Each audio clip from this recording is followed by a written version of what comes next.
À cette époque-là, le palais de l'empereur de Chine était situé sur une île au milieu d'un immense lac. Et sur cette île, on voyait une quantité de petits pavillons dispersés dans un très beau parc. L'entrée de chaque pavillon était décorée de têtes de dragons rouges et or. Et à la tombée de la nuit, le pas des promeneurs était guidé par la pâle lueur des lanternes chinoises. Ce palais, ce parc, était un véritable havre de paix.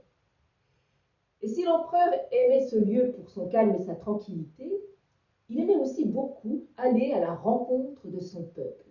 Il aimait ça, il aimait voyager, il aimait parcourir les belles campagnes de son vaste empire.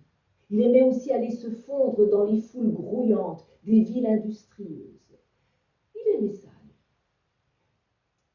Mais il faut que je vous précise, pour la bonne compréhension de cette histoire, que cet empereur était marié à une femme d'une très très grande beauté. Et tout empereur qu'il était, il n'en était pas moins homme, et il se sentait assez souvent comme chatouillé par la jalousie. Et voilà qu'un jour, cet empereur décide une fois de plus d'aller visiter son empire. Il décide même d'aller dans les contrées les plus reculées de son empire. Il s'en va donc voir sa femme avant de partir et il lui tient à peu près ses propos.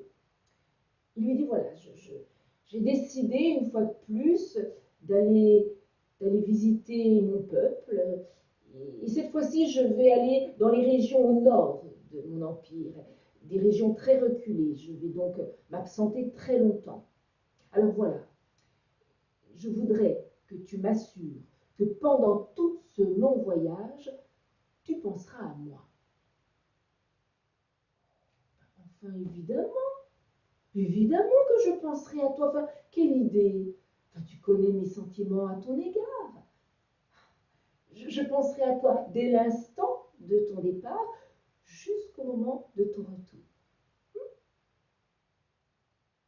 Oui, mais moi, là, quand je serai dans les régions, là, tout au nord du pays, comment est-ce que je saurai véritablement que tu penses à moi?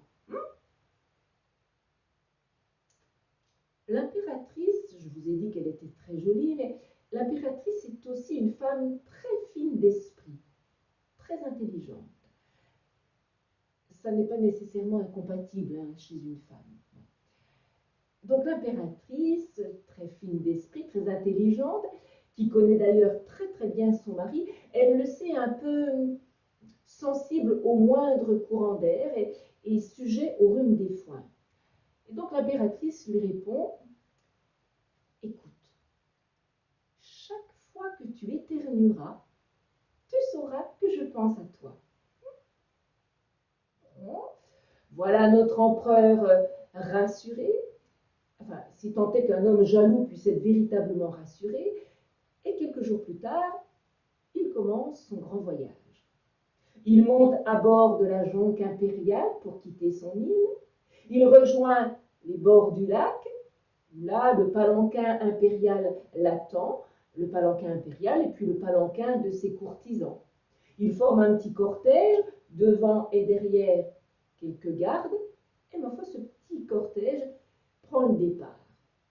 Et le cortège n'a pas fait quoi 500 mètres sur le chemin, qu'il croise en sens inverse un bonze. Un bonze qui, par le plus grand des hasards, se met à éternuer, mais alors éternuer monumentalement. À ce moment-là, l'empereur, engoncé dans ses coussins, se dit « Oh, mauvais signe, je viens à peine de quitter les bords de ce lac que déjà ma femme pense à ce bonze. »